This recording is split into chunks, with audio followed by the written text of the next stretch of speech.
فلسفہ قربانی، سیرت ابراہیم اس وقت جا بجا گلیوں کوچوں کے اندر، محلوں کے اندر، مسجدوں کے اندر یہی موضوع چل رہا ہے۔ قربانی کے مسائل کے حوالے سے پوچھ گچھ کا سلسلہ جاری ہے۔ جن پر قرضہ ہو ان کی قربانی ہوگی یا نہیں ہوگی، وہ قربانی کر سکتے ہیں کہ نہیں، چاند نظر آ جانے کے بعد بال یا ناخن تراشے جا سکتے ہیں یا نہیں، سود خور اگر قربانی کے حصے میں شامل ہو جائے، بے نمازی اگر قربانی کے حصے میں شامل ہو جائے تو ایسی قربانی ہوگی کہ نہیں، یہ سارے مسائل ان دنوں کے اندر، اور اسی کے ساتھ اور بھی بہت سارے کہ کٹے کی قربانی ہو سکتی ہے کہ نہیں، یہ سارے مسائل پوچھنے والے در حقیقت فلسفہ ابراہیم یا ابراہیم علیہ السلام نے جو رب رحمان کے دین کے لیے قربانیاں دیں اس سے ناآشنا ہے، یا تو اس کو ناآشنائی کہہ لیجئے، یا اجنبیت کہہ لیجئے، یا جان کر نہ ماننا کہہ لیجئے۔ سیرت ابراہیم کا مطالعہ انتہائی ضروری ہے۔ یہ سارے مسائل کہ جن کا میں نے آپ کے سامنے ذکر کیا، تقریباً مسائل آپ کو معلوم ہے، ان میں سے کوئی مسئلہ ایسا نہیں کہ جس میں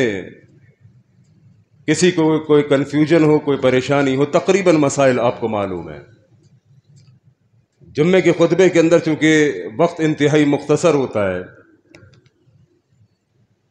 اور اس مختصر وقت میں رہتے ہوئے مجھے انتہائی اہم موضوع یعنی کہ فلسفہ قربانی کیا ہے، یہ جو آج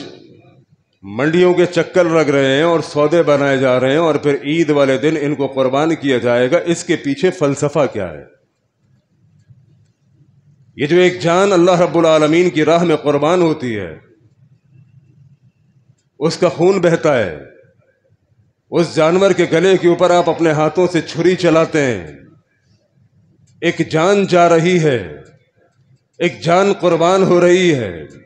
آخر اس کے پیچھے فلسفہ کیا ہے؟ آئیے اس فلسفے کو سمجھنے کی کوشش کرتے ہیں۔ ابراہیم علیہ السلام وقت کے نبی ہیں، یہ تو جتنے بھی انبیاء علیہ السلام آئے آپ ان کے بارے میں پڑھ کے دیکھیے گا،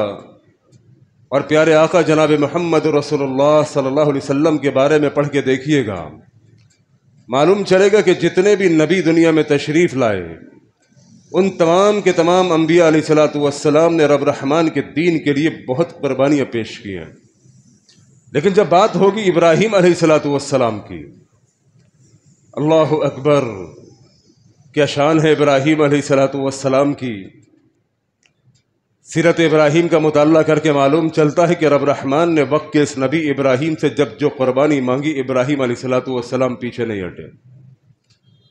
یہ جو آیت میں نے آپ کے سامنے ابھی پڑھی ہے، سورۃ الممتحنہ، جس میں کہ اللہ رب العالمین نے وقت کے نبی جناب ابراہیم علیہ السلام کی پوری زندگی میرے اور آپ کے لیے مشعل راہ بنائی ہے۔ ابراہیم علیہ السلام کی پوری زندگی کو رب رحمان نے میرے اور آپ کے لیے ماڈل، ایگزامپل اور نمونے کے طور پہ پیش کیا۔ آخر ابراہیم علیہ السلام نے ایسا کون سا کام کیا تھا یاروں؟ ابراہیم علیہ السلام نے وہ کارنامہ انجام دیا رب رحمان کے لیے، رب کی توحید کے لیے، وہ اتنی بڑی قربانی دی کہ رب نے ابراہیم کا تذکرہ قرآن میں کیا، نہ صرف قرآن میں کیا بلکہ رہتی دنیا تک کے لوگوں کو کہہ دیا، اگر ماڈل بنانا چاہتے ہو، ایگزامپل بنانا چاہتے ہو تو پھر میرے ابراہیم کو فالو کرو۔ بالکل اسی طرح جس طرح کہ سورۃ الاحزاب کے اندر اللہ رب العالمین نے فرمایا تھا کہ لقد کان لکم فی رسول اللہ اسوۃ حسنہ، لوگوں تمہارے لیے محمد کی ذات صلی اللہ علیہ وسلم بہترین نمونہ ہے۔ اسی طرح سورۃ الممتحنہ کے اندر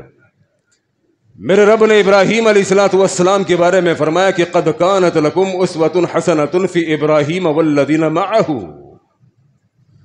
لوگوں ابراہیم اور ان کے رفقا کی زندگی تمہارے لیے بہترین نمونہ ہے۔ کیوں؟ کیا کیا ابراہیم نے؟ پوچھو قرآن سے، پوچھو رب رحمان سے۔ رب کا قرآن کہتا ہے اذ قالوا لقومہم، جب ابراہیم علیہ السلام تنہا مواحد اپنی مشرک قوم سے خطاب کر رہے تھے، پوری قوم مشرک اپنے ہاتھوں سے دیگر معبودان باطل کو تراشتی، ان کو بناتی، ان کو بیچتی اور انہی کی پرستش کرتی، انہی کو حاجت روا، منت روا، انہی کو جناب داتا دستگیر غوث، انہی کو جناب مشکل کشا تصور کیا کرتی۔ اس قوم سے ابراہیم نے خطاب کیا، آسان کام نہیں تھا۔ پوری قوم ایک طرف، ابراہیم علیہ السلام ایک طرف۔ یقین کیجئے ابراہیم علیہ السلام کی توحید پر یہ ڈیبیٹ جو انہوں نے اپنی قوم سے کی، ابراہیم علیہ السلام کا یہ خطبہ جو ابراہیم علیہ السلام نے اپنی قوم سے کیا، ابراہیم علیہ السلام کا وہ درس، ابراہیم علیہ السلام کی وہ اسپیچ جو انہوں نے اپنی قوم سے خطاب کے دوران کیا، رب کو اتنی پسند آئی کہ رب نے اسے قرآن بنا دیا۔ اذ قالوا لقومہم، جب ابراہیم نے اپنی مشرک قوم سے خطاب کیا، خطاب بہت دلرانہ خطاب تھا۔ مجھے اقبال کا وہ شعر اکثر یاد آتا ہے، جب ابراہیم علیہ السلام کی زندگی کا مطالعہ کرتا ہوں۔ اقبال نے کہا تھا نا کہ توحید تو یہ ہے کہ خدا محشر میں یہ کہہ دے، توحید تو یہ ہے کہ خدا محشر میں یہ کہہ دے، یہ بندہ دو عالم سے خفا صرف میرے لیے ہے۔ پوری دنیا چھوٹتی ہے چھوٹ جائے، گھر بار تباہ ہوتا ہے ہو جائے، بیوی بچے بیگانے ہوتے ہیں ہو جائیں، اور کچھ بھی ہو خاندان ناراض ہو، باپ جائیداد سے آق کر دے، ہر ظلم و ستم گوارا ہے، رب کی توحید پہ سمجھوتا نہیں ہوگا۔ ابراہیم نے کیا خطاب کیا اپنی قوم سے؟ اِنَّا بُرَآءُ مِنْكُمْ وَمِمَّا تَعْبُدُونَ مِن دُونِ اللَّهِ كَفَرْنَا بِكُمْ وَبَدَا بَيْنَنَا وَبَيْنَكُمُ الْعَدَاوَةُ وَالْبَغْضَاءُ أَبَدًا حَتَّى تُؤْمِنُوا بِاللَّهِ وَحْدَهُ۔ ابراہیم علیہ السلام نے اپنی مشرک قوم سے خطاب کیا، میری قوم کے لوگوں، میں تم سے بھی، تمہارے جھوٹے خداؤں سے بھی بیزار ہوں، تم سے بھی اور تمہارے جھوٹے خداؤں سے بیزار ہوں کہ جن خداؤں کو تم ایک اللہ کے مقابلے میں پکارتے ہو، جن خداؤں کو تم داتا دستگیر سمجھتے ہو، جن خداؤں کو تم حاجت روا سمجھتے ہو،